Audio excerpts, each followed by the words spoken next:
전 세계 어느 곳에도 없을 듯한 서울의 이것에 외국인들은 깜짝 놀랐습니다. 영국의 BBC 방송의 베테랑 기자이자 앵커를 했던 올리비아 랭시마저 이런 건 처음이다. 지금 당장 서울로 달려가겠다고 말하게 만든 한국의 이것 무엇일까요? 청춘클럽은 나에게 보약이다. 허리도 아프고 다리도 시원찮지만 음악만 나오면 내 몸이 움직여. 2, 3일은 에너지가 생겨. 친구들이 많아졌어. 여기서 애인도 생겼으니까. 청춘클럽이라는 단어에 귀가 쫑긋해집니다. 영상에 나오는 한국인들은 최소 60대, 대부분 70대 이상의 어르신들이었는데요. 화려한 불빛 아래 신나게 춤을 추는 모습에 눈이 크게 떠집니다. 그야말로 홍대의 20대 못지않은 열기인데요. 이곳은 대체 어디일까요? 서울 성동구의 한 노인복지센터에 약속이라도 한 듯 흰색 옷으로 빼입은 어르신들이 설레는 얼굴로 들어섭니다. 시간이 되자 현란한 조명과 신나는 음악이 울려 퍼지는데요. 100제곱미터 규모의 공간에 사이키 조명, 전문 음향 장비, DJ 박스 등 댄스 시설을 완비한 공간에서 가면을 쓴 어르신들은 나이를 잊은 채 춤 산매경에 빠져 즐거운 시간을 보내십니다. 이곳은 바로 매주 화요일과 목요일에 여는 9988 청춘클럽입니다. 60세 이상만 입장이 가능한 이색적인 이곳은 기존의 관공서에서 운영하던 건강 프로그램과는 사뭇 다릅니다. 분기마다 가면 무도회를 진행하기도 하고 이렇게 자유롭게 춤을 출 수 있는 공간을 만들어 어르신들이 스트레스를 풀 수 있도록 돕는 건강 댄스 프로그램인데요. 가면 무도회가 열릴 때는 무려 150명 이상이나 참여한다고 하니 그 인기를 짐작할 수 있습니다. 이 영상을 본 외국인들은 이렇게 말합니다. 한국에 사는 사람들 축하해. 나도 영상에 나온 어르신들 의견에 동의해. 실버 댄스장을 전 세계로 확대해서 모두가 춤추자. 너무 멋지다. 이런 건 모두가 시도해야 할 것 같아. 캐나다 어르신들을 위해서 이런 거라면 좋겠네.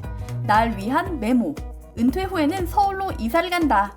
미국에서도 이런 걸 좀 하지. 이런 곳이라면 나이 들어가는 게 무섭지 않을 것 같아.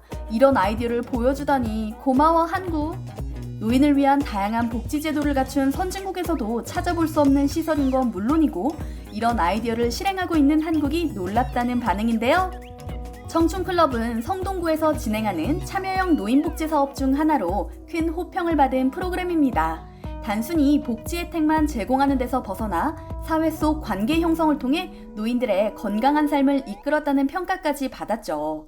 실행하기 어렵지 않은 이 아이디어에 외국인들이 박수를 보내는 건 바로 선진국의 노인 복지 정책과 결이 조금 다르기 때문입니다. 사실 노인 복지제도에 있어서 한국이 가야 할 길은 아직 멉니다. 노인복지법 등에 근거한 우리나라의 노인 연령 기준은 65세로 전체 인구의 15.7%인 812만 명에 달하는데요.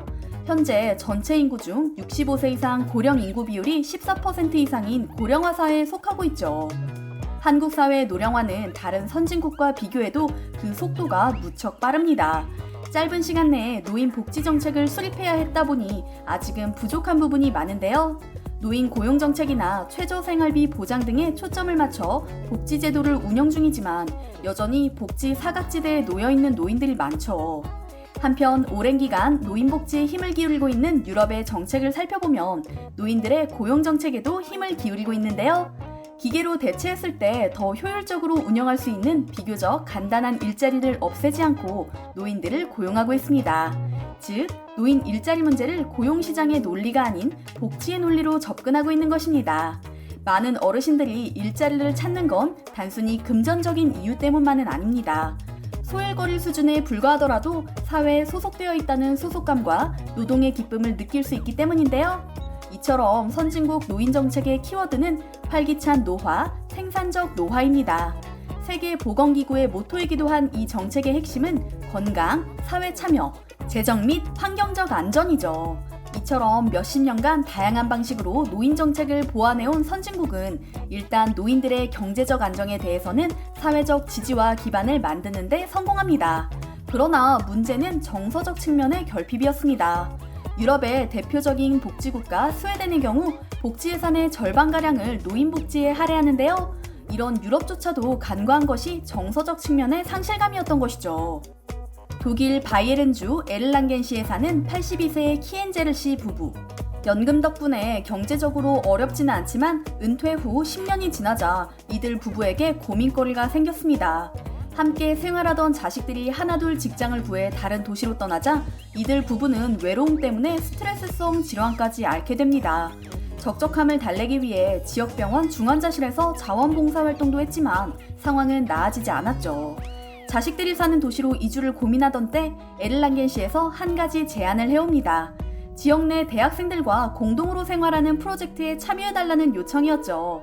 이 프로젝트는 노인들이 살고 있는 집의 빈 공간을 학생들에게 무료로 임대해주고 학생들은 가사노동 등을 제공하는 것으로 지난 2011년부터 진행해온 사업인데요. 망설이던 부부는 반신반의하는 마음으로 제안을 승낙합니다. 그리고 그들의 삶이 달라지기 시작하죠. 대화가 없어진 집이 떠들썩해졌고 수년 동안 방치됐던 물품에서 윤기가 나기 시작했습니다. 첫 학생을 받은 후 대만족한 그들은 12명의 대학생을 더 받았으며 현재도 중국인 유학생과 함께 생활하고 있다고 하는데요.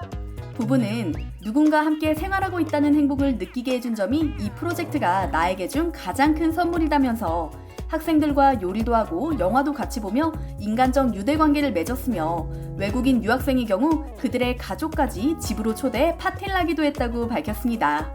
이 프로젝트를 통해 얻은 자신의 행복은 돈으로 환산이 안 된다며 그는 주변의 노인들에게도 권하고 있다고 하는데요. 나이가 들수록 새로운 친구를 사귀기도 새로운 사회활동을 하기도 어려운 노인들을 위한 좋은 프로그램이라는 생각이 듭니다. 그런 측면에서 한국의 청춘클럽이 전 세계로 확산된다면 독일의 프로그램과 같은 긍정적인 역할을 해내지 않을까 생각되는데요. 흥이민족 한국인답게 춤과 노래를 주제로 노년층의 정서적 만족감을 이끌어냈다는 것도 주목할 만한 점인 것 같습니다. 비용도 적게 들 뿐더러 무엇보다 확실한 스트레스 해소법이니까요. 그렇기 때문에 오랜 세월 노인 복지 정책을 고민해온 유럽의 국가들조차 생각하지 못한 한국의 기막힌 아이디어에 BBC에서도 감탄한 것인데요. 이번에 BBC에서 보도된 만큼 1, 2년 내에 유럽이나 미국의 어느 나라에서 제2의 청춘클럽이 생겼다는 소식을 듣게 될지도 모르겠습니다.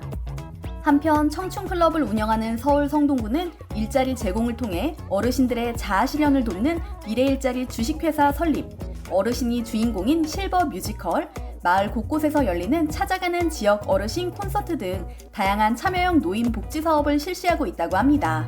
전국 최초로 75세 이상 노인을 대상으로 전담 주치의가 집으로 찾아가 진료하는 효사랑 주치의로 어르신 건강까지 빈틈없이 챙기고 있다고 하죠. 현실적으로 우리나라에서 당장 선진국처럼 노인들을 위한 재정적 지원을 한다거나 일자리를 창출하는 건 어려울지도 모릅니다. 하지만 이런 정서적 만족감을 주는 프로그램은 적은 예산으로 얼마든지 운영할 수 있죠. 앞으로도 한국에서 노인 복지 정책이 지속적으로 보완돼 어르신들이 활기차고 행복하게 노년을 보내셨으면 하는 바람입니다.